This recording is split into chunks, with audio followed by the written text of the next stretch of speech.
Décryptage.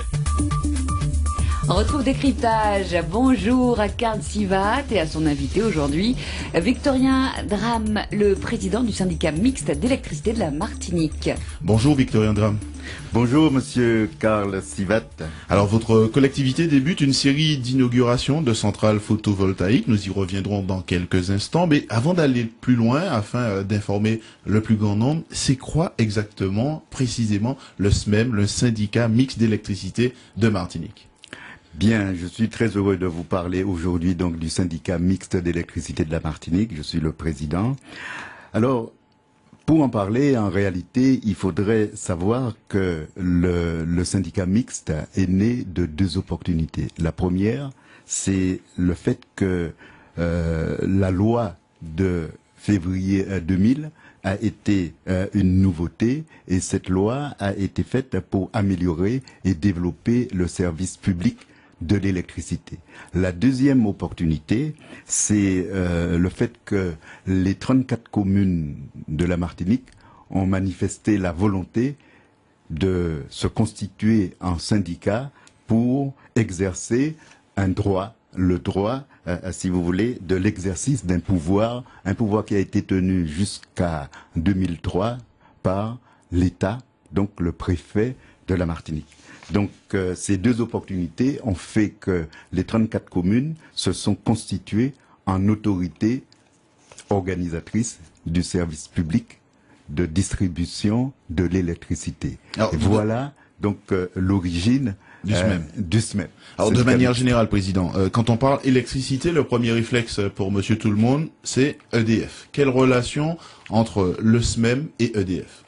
Oui, quelles sont les relations? Aujourd'hui, si vous prenez l'EDF avant 2000, l'EDF était une entreprise nationalisée. Et donc, l'apparition de la loi de février 2000 a réparti en quelque sorte les fonctions et aujourd'hui l'EDF est chargé d'un certain nombre de missions et le SMEM a une mission. Donc la mission du SMEM, c'est donc, comme je vous le disais, la distribution de l'électricité. La distribution de l'électricité, ça veut dire que le réseau de l'électricité, le réseau de distribution d'électricité appartient aux communes. Donc le SMEM fait la construction, assure la construction de ce réseau. Le SMEM fait les extensions et les renforcements nécessaires pour la vie de ce réseau, mais le SMEM rétrocède donc à EDF ce réseau une fois construit. Je parle bien du réseau de distribution. Le SMEM remet à EDF, au concessionnaire EDF, donc le réseau pour exploitation. Voilà donc le SMEM est le maître d'ouvrage en quelque sorte et le SMEM remet un réseau à EDF pour exploiter et ce que nous demandons ou que les 34 communes demandent à EDF, c'est de fournir, d'assurer la fourniture. Et nous, donc au niveau du SMEM, nous contrôlons la qualité de cette fourniture. Alors, à l'heure où on évoque de plus en plus les enjeux environnementaux, le produire propre, les gaz à effet de serre, y a-t-il une stratégie SMEM en la matière? Oui, il y a une stratégie SMEM en la matière, mais avant d'aller plus loin, je voudrais vous dire quand même qu'au niveau du syndicat d'électricité, que la notion d'accès à l'électricité, l'accès à l'électricité pour les Martiniquais et pour les entreprises donc martiniquaises, c'est un droit fondamental pour nous, c'est un droit fondamental et donc le SMEM doit mettre tout en œuvre pour assurer que les Martiniquais et les entreprises aient un courant de qualité et un courant en continu.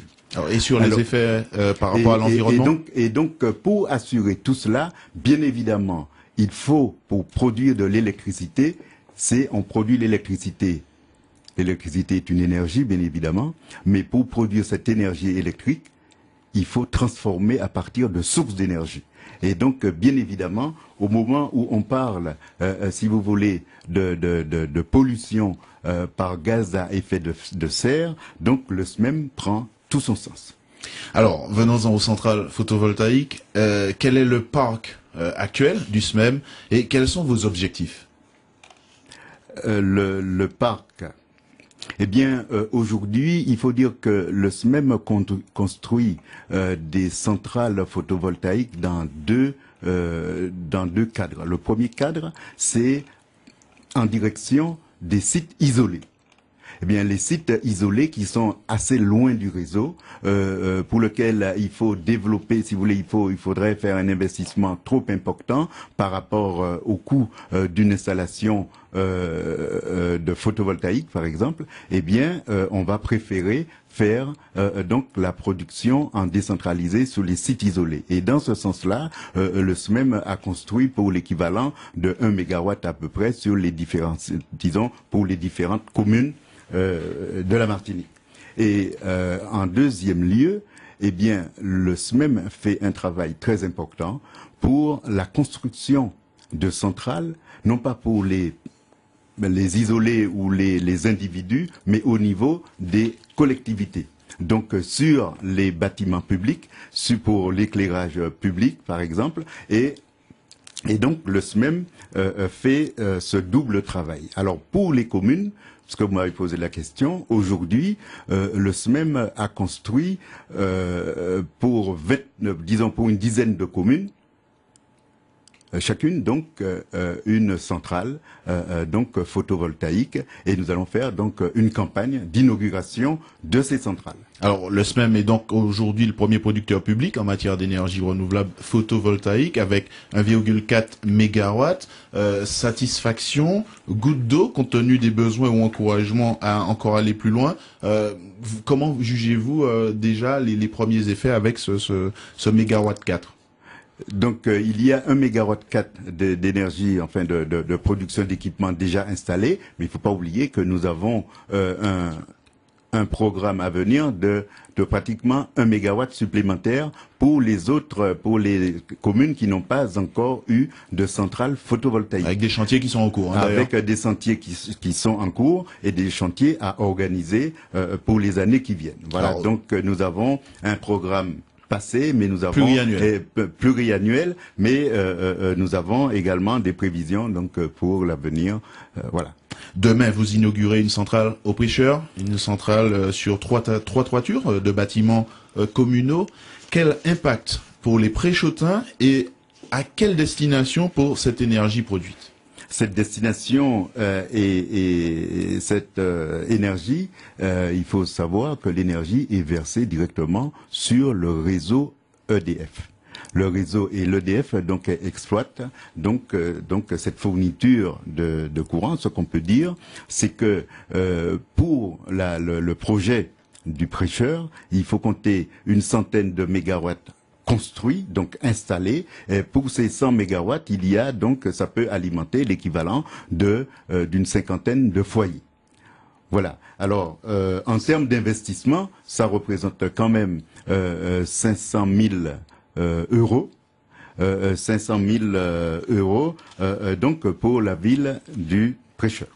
Alors, Président, l'énergie aujourd'hui, 97% à base de fuel, fossile, on va dire. Cette tendance, est-ce qu'elle est réversible? Et vous, en tant que président du SMEM, est-ce que vous croyez à une véritable autonomie énergétique pour ce pays?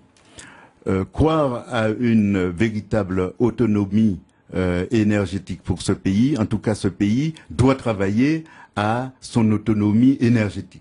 Maintenant, il faut mettre les moyens et il faut savoir que là-dedans, il s'agit de travailler avec persévérance, avec ténacité, en essayant de développer les techniques de production indépendantes des techniques fuel, des techniques, si vous voulez, des énergies que nous connaissons aujourd'hui, des énergies classiques. Donc, il faut faire un véritable laboratoire pour expérimenter, si vous voulez, les nouvelles sources de production. Alors, vous me tendez la perche. Le SMEM a un partenariat avec le CEA, le Commissariat à l'énergie atomique, un mot qui peut faire peur. Est-ce qu'on peut penser qu'on se dirigerait vers la mise en place d'une centrale nucléaire en Martinique?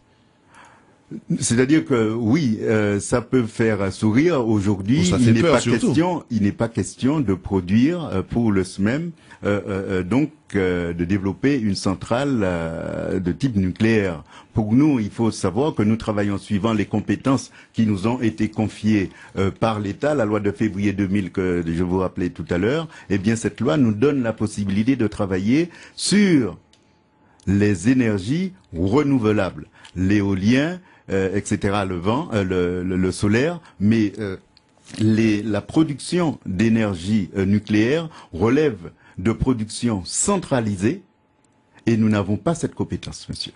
Alors, pour en revenir au quotidien des Martiniquais dans le rapport avec l'énergie et l'électricité, ces Martiniquais se plaignent des coupures plus fréquentes que ce qui se fait en France. Allez, on va dire 450 minutes ici, contre 70 en France hexagonale. Le SMEM, qui est l'émanation des collectivités martiniquaises, peut-il se satisfaire d'une telle situation? Ou alors, dans le cadre du rapport et des relations que vous avez avec le concessionnaire, il faut exiger une distribution de meilleure qualité? Eh bien, vous avez annoncé, monsieur Sivat, le nombre de 450 minutes de coupure. Ce chiffre-là, je ne peux pas dire que je l'ai, vous l'avez certainement eu quelque part, mais c'est vrai, je vous l'accorde, que le nombre de coupures, le nombre de minutes de coupure, c'est très important. Et est-ce que nous pouvons nous en satisfaire? Alors, vous me posez une question à laquelle je vous dirai, je ne peux pas répondre. Pourquoi? Parce que nous n'avons pas précisément ce que j'ai déjà dit sur vos antennes, que nous n'avons pas précisément les critères qui nous permettraient de dire, monsieur, eh bien, en Martinique, nous avons droit, pas à 70 minutes de coupure comme à Paris, mais nous aurions droit à 100 minutes ou à 150 ou à 200. Donc se rapprocher du zéro. Oui, bien entendu, on va pas se rapprocher. Mais on n'a pas de critères de qualité et précisément, nous avons un effort important à faire pour déterminer ce critère de qualité et dire quand est-ce qu'on sera bon et à partir de quoi. Merci en tout cas Victorien Dram pour cet éclairage sur le SMEM, le syndicat martiniquais d'électricité de Martinique. Merci à tous les deux.